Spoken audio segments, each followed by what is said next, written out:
Electrochemistry का आगे का लेक्चर शुरू करते हैं। कैसे हैं बच्चा आप लोग सब? बढ़िया। नॉन इक्वेशन तक पढ़ाया था मैंने आपको लास्ट वीडियो में। नॉन इक्वेशन के कुछ क्वेश्चन दिए थे होमवर्क में करने के लिए।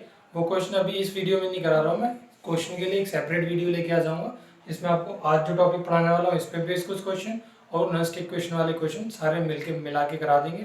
वो वीडियो सिर्फ क्वेश्चन के लिए बनाएंगे। आज आगे का लेक्चर कंटिन्यू कर लेना। इक्विलिब्रियम कांस्टेंट पढ़ा रहे हैं नॉन इक्वेशन से किस तरीके से आप इक्विलिब्रियम कांस्टेंट निकालोगे। इक्विलिब्रियम कांस्टेंट कहाँ पढ़ा था आप लोगों ने? 11वीं में पढ़ा था सबने। इक्विलिब्रियम कांस्टेंट क्या होता था? Kc। तो नॉन इक्वेशन जो पिछली वीडियो में पढ़ाई थी उसके हेल्प से कैसे इक्विलिब्रियम कांस्टेंट निकालेंगे वो सीख रहे हैं।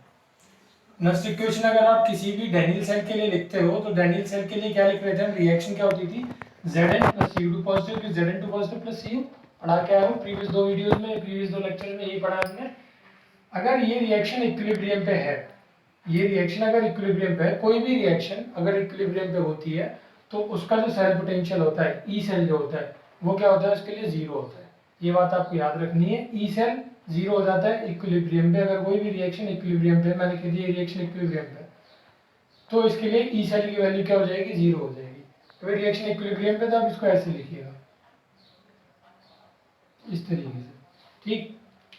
अब ई सेल का फॉर्मूला क्या पढ़ा था नॉन इक्वेशन में? E cell is equal to E not cell minus 2.303 RT upon NF log product की कंसंट्रेशन अपॉन रिएक्टेंट की कंसंट्रेशन। तो n की जगह मैंने क्या कर दिया? 2 पुट कर दिया, क्योंकि दिख रहा है डेनियल सेल में 2 इलेक्ट्रॉन का एक्सचेंज होता है, बताया था पहले भी। प्रोडक्ट क्या है? Zn2 पॉजिटिव, ये तो सॉलिड है, यूनिटी कंसंट्रेशन नहीं लेंगे, ये भी यूनिटी कंसंट्रेशन नहीं लेंगे। रिएक्टेंट क्या है? Cu2 positive. बराबर किसके लिख दिया? बीच में जीरो लिखा है, क्योंकि अभी बताया था कि ई सेल क्या होता है? इक्विलिब्रियम पे जीरो होता है। अब जीरो है तो इस वाले टर्म को हम इस तरफ ले आएंगे तो ये पॉजिटिव में आ जाएगा। तो ई नॉट सेल किसके बराबर आ गया? 2.303 RT log Zn2 positive upon Cu2 positive. अब क्लास 11th में जिन्होंने इक्विलिब्रियम चैप्टर थोड़ा बहुत भी पढ़ा था उन्हें ये पता होगा कि अगर हम प्रोडक्ट की कंसंट्रेशन अपॉन रिएक्टेंट की कंसंट्रेशन लिखते थे एट इक्विलिब्रियम, तो इसी को हम लोग क्या बोलते थे? Kc बोलते थे, इक्विलिब्रियम कांस्टेंट। तो वही मैंने लिख दिया, लेकिन इक्विलिब्रियम पे तो इस चीज को हम इक्विलिब्रियम कांस्टेंट बोलते हैं। तो अगले स्टेप में मैं इसकी जगह क्या कर सकता हूँ? Kc यानी कि इक्विलिब्रियम कांस्टेंट को सब्स्टिट्यूट कर सकता हूँ। क्या बन गया? E not cell is equal to 2.303 RT upon 2F log Kc। आगे वैल्यू सब्स्टिट्यूट करके दिखा दिए आपको। E not cell is equal to 2.303, R की जगह 8.314, टी की जगह 298, 2F Faraday constant 96500 log Kc जो आप फाइंड करने वाले हो। ये कल भी दिखाया था निकाल के, परसों प्रीवियस वीडियो में आपको, कि ये सब सॉल्व करके हमारा क्या आता था? इस पूरे को सॉल्व करके आता था 0.0591। ये पूरा सॉल्व करके तो डायरेक्ट लिख सकते हो आप 0.0591 log Kc हो जाएगा अपॉन 2 है, इस रिएक्शन की बात कर रहे हैं इसलिए। तो ई नॉट सेल अगर इन जनरल लिखना चाहते हो आप तो 0.0591 अपॉन n log Kc हो जाएगा। ये चीज ध्यान रखना यहाँ पे। ये कब है? ये जब ही होगा जब आपको क्वेश्चन में 298 केल्विन टेम्परेचर है।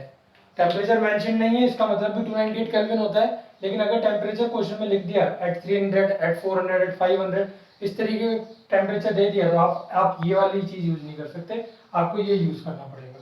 ई cell is equal to 2.303 RT NF, depend करता है रिएक्शन कौन सी है। ठीक है, तो आप 0.0591 जब यूज कर पाओगे जब रिएक्शन ने 298 केल्विन बोला है। 95% क्वेश्चन में यही होता है। कुछ 5% क्वेश्चन को थोड़ा ट्रिकी बनाने के लिए, बच्चों को कंफ्यूज करने के लिए चेंज कर देते हैं टेम्परेचर की वैल्यू। बच्चे ये रट के चले जाते हैं और आंखें बंद करके पुट करिए एन की वैल्यू और लॉग टेबल में चेक करिए निकाल दिए। तो इसलिए मैं आपको सावधान कर दे रहा हूँ, अलर्ट कर दे रहा हूँ पहले ही कि ध्यान रखिएगा, टेम्परेचर को नोटिस करके चलिएगा हर रिएक्शन के अंदर। लॉग Kc फाइंड आउट करने वाले थे, लॉग Kc के लिए फॉर्मूला बनाने वाले थे, तो इसको इधर ले गए तो लॉग Kc क्या आ जाएगा? 0.05 n upon 0.0591 E not cell. E not cell आप E cathode minus E anode करके निकाल सकते हो। n की वैल्यू आप इस तरीके से यहाँ से 2 जैसे डाली थी फाइंड आउट कर सकते हो। ये लॉग Kc की वैल्यू आ जाएगी। क्वेश्चन में बोलते हैं Kc निकालो, लॉग Kc थोड़ी ना निकलता है, आंसर में निकलवाएगा Kc निकालो। तो Kc क्या हो जाएगा? एंटी लॉग हो जाएगा उसका, जो भी वैल्यू यहाँ पे आएगी। Kc is equal to anti log of जो भी वैल्यू सॉल्व करके आपके यहाँ पे आ रही है। मैं क्वेश्चन कराऊंगा, मैंने अभी जैसा बोला था कि इस वीडियो में जितने भी टॉपिक ऐसे आएंगे क्वेश्चन वाले, वो और नॉन इक्वेशन सबके मिला के एक वीडियो बनाएंगे, उसमें समझा देंगे। तो लॉग एंटी लॉग आप 11th क्लास में सीख के आए होंगे, आप वहां से टेबल में वैल्यू चेक करेंगे और आपका आंसर आ जाएगा। आई होप क्लियर हुआ होगा ये टॉपिक सबको, आसान सा था, नोट कर लीजिए।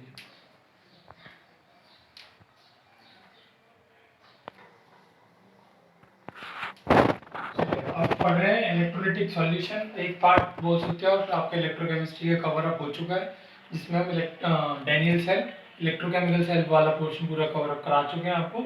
अब नेक्स्ट पार्ट कह सकते हो शुरू कर रहे हैं, फिर इसके बाद बैटरी शुरू करेंगे थर्ड पार्ट। इसमें हम इलेक्ट्रोलाइटिक सॉल्यूशन जो भी होगा उसके कंडक्टेंस के बारे में बात करेंगे। इलेक्ट्रोलाइटिक सॉल्यूशन सबको पता है, इलेक्ट्रोलिसिस सब पढ़ के आए थे, इलेक्ट्रोलिसिस अभी पीछे भी पढ़ाया था आपको। तो इलेक्ट्रोलाइटिक सॉल्यूशन क्या करता है, इलेक्ट्रिसिटी को कंडक्ट करता है। उसके लिए कुछ टर्म्स है हमारे पास में, रेजिस्टेंस, कंडक्टेंस, कंडक्टिविटी। कुछ आप टर्म से फ्रीक्वेंट होंगे, कुछ आपको नई टर्म्स मिलेंगी, एक एक करके समझते हैं। सबसे पहले रेजिस्टेंस। रेजिस्टेंस सबको पता होगा, तो बहुत ज़्यादा मैं कुछ नहीं बताने वाला, सारी चीज़ें वही हैं जो आप 10th क्लास में रेजिस्टेंस में पढ़ के आए थे, और 12th क्लास में करंट इलेक्ट्रिसिटी में इससे ज़्यादा पढ़ लोगे रेजिस्टेंस में। तो केमिस्ट्री में उतना नहीं है, तो शॉर्ट में जितना भी है काम चलाने के लिए वो बता देते हैं।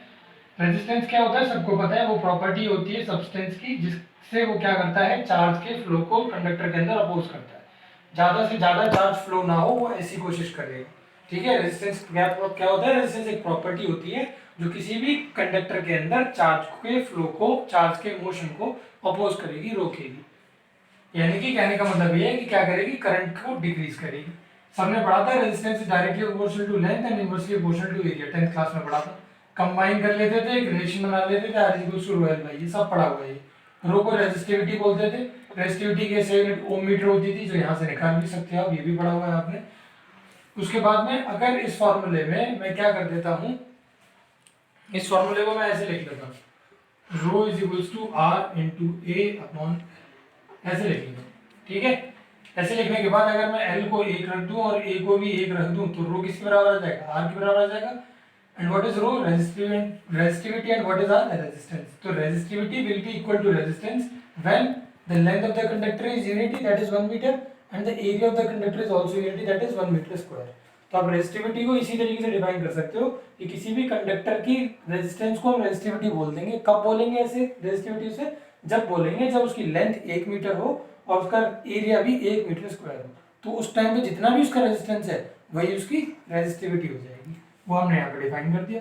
Thus resistivity may be defined as the resistance offered by a conductor of 1 meter length and having cross section area of 1 meter square। बस इतनी सी बात है। रेजिस्टेंस आपने पढ़ा था 10th क्लास में, रेजिस्टिविटी आपने पढ़ी थी 10th क्लास में, थोड़ा सा फास्ट करा दिया, आगे की चीजें नहीं पढ़ी हैं, धीरे धीरे करा देंगे। कंडक्टेंस जी से डिनोट करते हैं, जैसे रेजिस्टेंस को आर से करते हैं, कंडक्टेंस को जी से करते हैं। ये भी कुछ नहीं है, बहुत आसान है, डिटेल में थोड़ा सा इससे ज्यादा आप फिजिक्स में पढ़ लोगे करंट इलेक्ट्रिसिटी के अंदर। कंडक्टेंस क्या होता है, कंडक्टेंस होता है रेसिप्रोकल ऑफ रेजिस्टेंस, और रेजिस्टेंस क्या होता है, जो प्रॉपर्टी होती है जो चार्ज के फ्लो को या करंट के फ्लो को अपोज करती है। तो कंडक्टेंस उसका रेसिप्रोकल है, मतलब उसका उल्टा है, तो ये क्या करेगा, करंट के फ्लो को सपोर्ट करेगा। तो ये एक मेजरमेंट होता है जिससे आप क्या कर सकते हो, ये बता सकते हो कंडक्टर के अंदर कितनी आसानी से करंट फ्लो कर पा रहा है। किसी कंडक्टर के अंदर बहुत आसानी से करंट फ्लो कर रहा है तो कंडक्टेंस की वैल्यू ज्यादा होती है, और ये बोल सकते हो आप कंडक्टर के लिए कंडक्टेंस की वैल्यू ज्यादा होती है और इंसुलेटर के लिए कंडक्टेंस की वैल्यू कम होती है। It is the reciprocal of resistance and may be defined as the ease. Ease मतलब कितनी आसानी से, with which the current flows through the conductor, conductor में कितनी आसानी से करंट फ्लो हो रहा है, वो मेजरमेंट किसका होता है, कंडक्टेंस का होता है। रेसिप्रोकल है तो अभी बताया फॉर्मूला, रेसिप्रोकल में क्या होगा, G equals to 1 by R, आप ऐसे निकाल सकते हो। और आर के ऐसे यूनिट क्या थी, ओम, तो कंडक्टेंस की ऐसे यूनिट क्या हो जाएगी, ओम इनवर्स। ओम इनवर्स को इस तरीके से भी लिख देते हैं, स्पेलिंग को उल्टा कर दिया तो इस तरीके से इसकी ऐसे यूनिट मो भी होती है।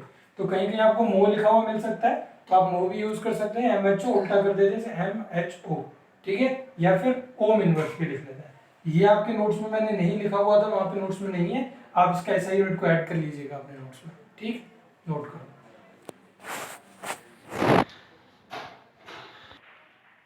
कंडक्टिविटी से स्टार्ट कर रहे हैं। नेक्स्ट थर्ड जो है कंडक्टिविटी है, आपको दो पढ़ा दिए, रेजिस्टेंस, कंडक्टेंस, अब कंडक्टिविटी तीसरी, कंडक्टेंस ऑफ इलेक्ट्रोलाइटिक सॉल्यूशन के एडिंग करना। कंडक्टिविटी क्या है, जैसे रेजिस्टेंस का रेसिप्रोकल क्या था, कंडक्टेंस, ऐसी रेजिस्टिविटी का रेसिप्रोकल क्या होता है, कंडक्टिविटी होता है। तो रेजिस्टिविटी को किससे डिनोट कर रहे थे, रेजिस्टिविटी को डिनोट कर रहे थे हम किससे, रो से, ठीक है। तो ये क्या हो जाएगा, 1/रो हो जाएगा। रो का फॉर्मूला क्या था, रो का फॉर्मूला बन रहा था RA/L, तो इसका फॉर्मूला क्या हो जाएगा, L/R, बस इतना ही, कुछ भी नहीं।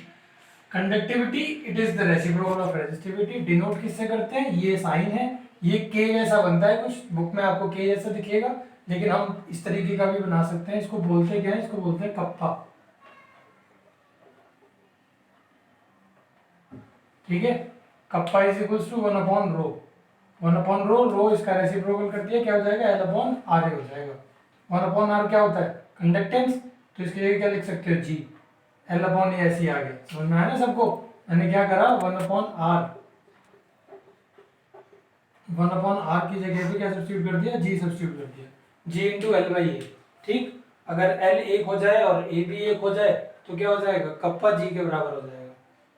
Conductivity will be equal to conductance, जैसे वहां पे रेजिस्टिविटी को रेजिस्टेंस के बराबर करके डिफाइन करा था, तो यहाँ कंडक्टिविटी को, कंडक्टिविटी क्या है, रेजिस्टिविटी का रेसिप्रोकल, तो कंडक्टिविटी को कैसे डिफाइन करेंगे, रेजिस्टेंस के रेसिप्रोकल से, यानी कि कंडक्टेंस से डिफाइन करेंगे। जब रेजिस्टिविटी को रेजिस्टेंस से कर रहे थे तो इसके रेसिप्रोकल को इसके रेसिप्रोकल से डिफाइन कर देंगे, तो कप्पा को जी से डिफाइन कर देंगे।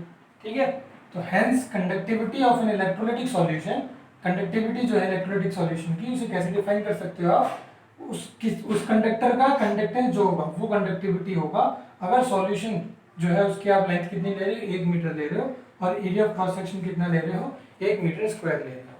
ठीक है, अब कुछ लोग कहेंगे कि सॉल्यूशन की लेंथ कहाँ से होती है, भाई यहाँ एल आ रहा है तो लेंथ की बात करेंगे हम। आपको सॉल्यूशन से समझ में नहीं आती बात, आप कंडक्टर के लिए समझ लीजिए। लेकिन ये कंडक्टर हम फिजिक्स नहीं पढ़ रहे हैं, इसलिए हम कंडक्टर ना यूज करके हम इलेक्ट्रोलाइटिक सॉल्यूशन पढ़ रहे हैं, इसलिए हम सॉल्यूशन यूज करेंगे।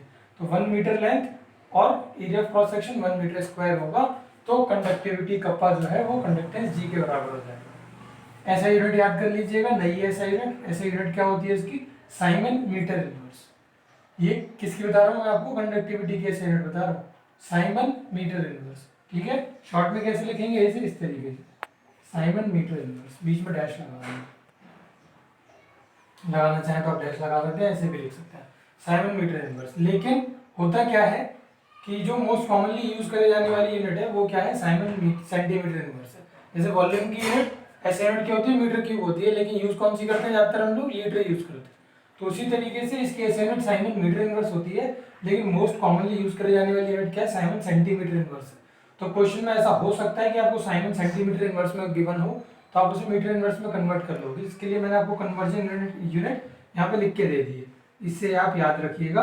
अगर आपको क्वेश्चन में ज्यादातर केसेस ऐसे होंगे आपको साइमन सेंटीमीटर इनवर्स में वैल्यू गिवन होगी, तो आप उसे 100 से मल्टीप्लाई करके साइमन मीटर इनवर्स में कर लीजिए, कोई बड़ी बात नहीं है। सेंटीमीटर मीटर वही कन्वर्जन है, इनवर्स है, तो इसलिए इधर 100 से मल्टीप्लाई किया हमने। ठीक है, जैसे मीटर को सेंटीमीटर में बदलते हैं वही काम कर रखा है। तो साइमन सेंटीमीटर इनवर्स को साइमन मीटर इनवर्स में बदलने के लिए 100 से मल्टीप्लाई कर दोगे, तो इस पे बेस्ड क्वेश्चन भी हो जाएंगे। ठीक है, आज की क्लास में मैं इतना ही रख रहा हूँ, कंडक्टिविटी तक। अगली जो वीडियो आएगी उसमें हम क्वेश्चन कराएंगे आपको। आज के जो दो टॉपिक पढ़ाया आपको मैंने, केसी वाले पे कराऊंगा क्वेश्चन, और एक कंडक्टिविटी का क्वेश्चन होगा, और नर्स के इक्वेशन पे क्वेश्चन जो पिछली बार बताए थे, पिछले वीडियो में एनसीईआरटी क्वेश्चन थे, और एक दो एक्स्ट्रा क्वेश्चन कराएंगे नर्स इक्वेशन पे जो भी इंपॉर्टेंट बनते हैं बोर्ड के लिए। और उसके बाद फिर जो नेक्स्ट क्लास आएगी उसमें हम लोग स्टार्ट करेंगे बहुत इंपॉर्टेंट, बहुत अच्छे topic, factors affecting conductance, factors affecting conductivity, और सबसे बढ़िया फिर मोलर और लिमिटिंग मोलर कंडक्टिविटी, सबसे मजा आ जाने वाला टॉपिक है। नोट कर लेना। क्लास अच्छी लगी हो आज की तो लाइक करना, अपने फ्रेंड्स के साथ शेयर करना मत भूलना वीडियो को। जो नए अगर वीडियो देख रहा है कोई पहली बार, तो चैनल को सब्सक्राइब कर लेना। वीडियो एक दिन नहीं तो हर दूसरे दिन तो अपडेट होती रहती है, सिलेबस टाइम टू टाइम चल ही रहा है, बिल्कुल आप लोगों का बेनिफिट होता रहे, इससे बढ़िया आप लोगों को कोई और बात हो ही नहीं सकती आप लोगों के लिए। चलिए मिलेंगे फिर नेक्स्ट वीडियो में, bye bye, thank you for watching.